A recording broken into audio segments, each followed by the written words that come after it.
Thank you very much. मैं सच बताऊं तो घर से तो कुछ और सोच कर आया था, लेकिन अभी ये जो इन्वायरमेंट है, ये जो माहौल है और अभी जो गीत आपने चलाया, तो इसके बाद मैंने ये मेरा पसंदीदा अफसाना तो नहीं है, लेकिन ये मैंने पहले कहीं पढ़ा नहीं और आज इस प्लेटफॉर्म की वसातत से मैं इसको पढ़ना चाहूँगा। इसका उन्वान है ख्वाबज़ार में सिम्फनी। मैंने एक तवील अंगड़ाई ली और अपने पुरशकन बिस्तर की सलवटें दुरुस्त किए बगैर फ्लैट से बाहर निकल आया। अगरचे मैं एक गर्म ऊनी चादर में मलफूफ होकर निकला था, मगर इसके बावजूद यख बस्ता हवा के झोंकों ने खफीफ सी कपकपी तारी कर दी। मौसम के रेड सिग्नल को यकसर नज़रअंदाज कर देना हरगिज़ आसान ना होता अगर मैं पहली बार इस रास्ते पर निकला होता, लेकिन ये सफ़र तो जन्म जन्म का था। कितनी बार मखमूर बरसात हामला बादलों की कुवा पहने पाइन और देवदार के जंगलों में शैंपेन की फौरें बरसाने आई थी और मैं वापसी के खौफ से बेनियाज गीली मिट्टी पर अपने कदमों के निशान सब्त करता चला गया था। नॉस्टैल्जिया के चिलबुलाते गुलाब एक एक करके मेरी बसारतों से टकराए और मुझ में एक नई जोन फोंक के चले गए। कुछ ही देर बाद मैं पिंडी पॉइंट पर था, जहां मेरी निगाहों के ऐन सामने मार्गला की दिलफरेब पहाड़ियाँ आजी और तमकिनत का हसी इम्तजाज लिए दावत नज़ारा दे रही थी। बादलों के मासूम गाले हवा के दोष पर यूं तैर रहे थे जैसे नन्ही मुन्नी परियों के गौल अटकेलियों में मगन हो। एक नोखेज लड़के ने सर्फ मिले पानी की डिबिया में स्प्रिंग भिगोकर आहिस्तगी से फूंक मारी तो सतरंगे बुलबुलों की नाजुक चादर हर तरफ शफाफ लहरिए से बनाती चली गई। मैं अपनी उजाड़ तन्हाइयों के कांधे में हाथ डाले इस अलोही ख्वाबज़ार को देखे गया जो असल में हकीकत का परताव था। शायद ये खुद सुपुर्दगी की कैफियत कुछ ही देर में ज़ाइल हो जाती, मगर बारिश की बूंदें, धनक के रंग और रिमझिम की आवाज़ें इतनी बेसाख्तगी के साथ इस मंजरनामे में दाखिल हुई कि मैंने किसी आलम में बेखुदी में कांधे पर लटके लेदर केस से वायलिन निकाला और एक कोमल सी धुन छेड़ दी। शायद मुझे किसी अनदेखे दर्द ने भिगो के रख दिया था। सच्चे सुर ने आलसी से जमाई ली और करवट बदल के सो गया। इसका मतलब तो ये हुआ बुल्ले शाह अभी खुद सनासी की मंजिल से कोसों दूर है। एक मुहिम सोच धोनी रमाए कह कहाई, मगर उस वक्त तक सैकड़ों बुलबुले आहिनी सीखों में परोए जा चुके थे। सच्चा सुर एक तवील अंगड़ाई लेकर बेदार हुआ और मैं अपने वजूद की कैद से बाहर निकलकर धमाल डालने लगा। मैं जानता था कि अब क्या होगा। एक जम्मे गफीर इकट्ठा होकर सर धुलने लगा, नोखेज कलियां मुस्कुरा उठी, शीरखार बच्चे कलकारियां मारने लगे, अरगवानी शराबों के प्याले आंसुओं से डुबडुबा गए और एक मजहूल सा लड़का धाड़े मार मार कर रोने लगा। मगर जब मैं अपने साये को मुट्ठी में पकड़े वापस अपने जिस्म में पहुंचा तो सुर कहीं गायब हो चुका था। मैंने रूह के सभी गोशों को थपथपाया, लेकिन एक गंभीर खामोशी इस बात की गमाज थी कि तलाश बेसूद हो गई। उसी लम्हे कोई रागे इमन में खनखनाया और मैंने बेख्तियार पीछे मुड़कर देखा। वो सच्चा सुर ही था, मगर इस बार नस्वानी का आलम में ढल कर आया था। मैं पलक झपकाए बगैर देखे गया। उसके नकूश में इतना कंट्रास्ट था कि जैसे किसी मुसव्विर ने मशरिक की हया और मगरिब की शोखी को यकजा कर दिया हो और मोज़र्ट की धुन जाकिर के तबले पर मचलने लगी। आंखें ऐसी कि गोया शराबी गज़ल के मखमूर काफ़िए और सरापा ऐसा कि जैसे राग दीपक के आछी लपेटे।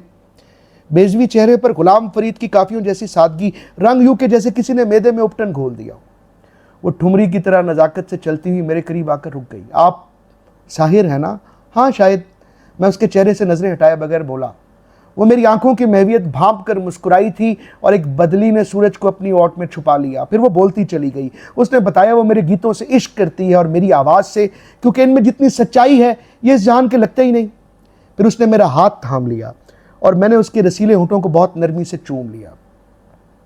लम्हे मौजूद की गिरफ्त से आज़ाद हुए तो गुजरे कल की बिपता छिड़ गई। हम कितने बार मिलकर हंसे और कितनी ही बार मिलकर रोए। ये क्या था? वो मेरा हाथ थामे मेरी जिंदगी की हर उस कोशे में दीवानावार चलती गई जो आज से कबल उसने देखा ही नहीं था। शायद पहले आदमी और पहली औरत के साथ भी ऐसा ही कुछ हुआ हो। फिर हम भी जुदा हो गए, मगर निकलते समय मैंने उसे सिम्फनी कहकर पुकारा था और वो हंसती थी। इसके बाद हम रोज़ ही मिलने लगे थे। हमने वक्त के कितने ही जुगनू हथेलियों में कैद की और पलकों में सजा डाले। एक बार मैंने पत्रियाटा से सर्फ मिले पानी की डिबिया खरीदी थी और जब हम चेयर लिफ्ट में बैठे तो मैं स्प्रिंग से बुलबुले बना बना के उसके चेहरे की जानिब उछालता गया था। वो खफा हो गई थी। कितनी ही बार वो मुझसे खफा हुई और मैंने उसे गेट वेल सून का कार्ड देकर बनाया।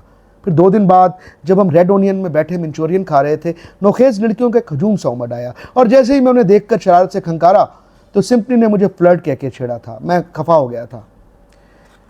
कितनी ही बार मैं उससे खफा हुआ और उसने मुझे धौंस भरे बोसों से राम किया।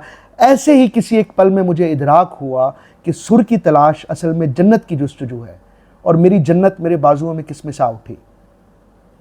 हुस्न की रोशनी अभी इसकी तपिश से पिघली भी नहीं थी कि मौत के भयानक सायों ने चांद को निगल लिया। कहने को वो एक आम सी रात थी। हम माल रोड के एक निस्बतन कम गुंजान रेस्टोरेंट में बैठे थे। मेरे पहलू में ऑरेंज फ्लेवर का शीशा धरा था, उसके हाथों में हॉट क्रीम कॉफ़ी का मग। उसी लम्हे सेल फोन की मैसेज टोन बजी। एक दोस्त ने लतीफ़ा भेजा था और जो ही मैंने उसे लतीफ़ा सुनाया तो अचानक वो फूट फूट के रो दी। आज के बाद शायद हम कभी ना मिल सके। उसके चेहरे पे दुनिया जहान का कर्ब सिमट आया था। मेरा तो अभी मरने का कोई प्रोग्राम नहीं है। मैंने हंसी में बात टालने की कोशिश की। वो पथराई आंखों से मेरा चेहरा देखे गई थी। फिर वो अपनी जगह से उठी और पागलों की तरह मेरी आंखें चूमने लगी। उस रात जब मैं और सिम्फनी रेस्टोरेंट से बाहर निकले तो हम 2 मुख्तलिफ दुनियाओं के बासी थे। हम सर झुकाए चलते गए, यहाँ तक कि वो मोड़ दिखाई देने लगा जिसके एक जानिब मेरा फ्लैट था और दूसरी जानिब उसका होटल। तो ये है मेरी मोहब्बत का डेड एंड, कहानी से लिपटी हुई आखिरी गिरा। दूर कहीं मातम की आवाज़ें गूंजी और पूरी कायनात बैन करने लगी। मुझ में इतनी हिम्मत थी ही नहीं कि उसके माथे पर एक अलविदाई बोसा सब्त कर पाता। मेरी यकरुखी सोचों का अंजाम बेबसी के कटीले एहसास के सिवा और हो भी क्या सकता है। आखिर एक सूरत निकल ही आई। मैंने सिम्फनी के गिर्द बाजू हमाइल किए और ख्वाबों की वादी में उतर गया। धुंध की एक लहर हमें अपने सीने पर बिठाए आसमान तक ले गई। मैंने आसमान की मांग से कुछ तारे तोड़े और उसकी जुल्फों में अटका दिए। अमावस के गुप्त अंधेरे मुंह फाड़ कर हंसे और मेरी सादगी पर फप्तियां कसने लगे। धुंध छटने लगी थी। दफतन तेज हवा का एक झोंका आया और मेरी काया कलप हो गई। अब मैं 14वीं का चांद था। सिंपली ने बहुत दुलार से मेरी रोशन जिल्द सहलाई और मुझे अपनी कवारी हथेलियों में जकड़ लिया। फिर शायद उसने मुट्ठी बंद कर ली थी। कठपुतली ने आखिरी बार थिरकने की कोशिश की मगर डोरियां कट चुकी थी। मातमी आर्केस्ट्रा की आवाज तेज तर होती चली गई। अलविदाई मोड़ से जरा पहले मैंने उसे बाजुओं में दबोचा और नशेब में कूद गया। शुक्रिया।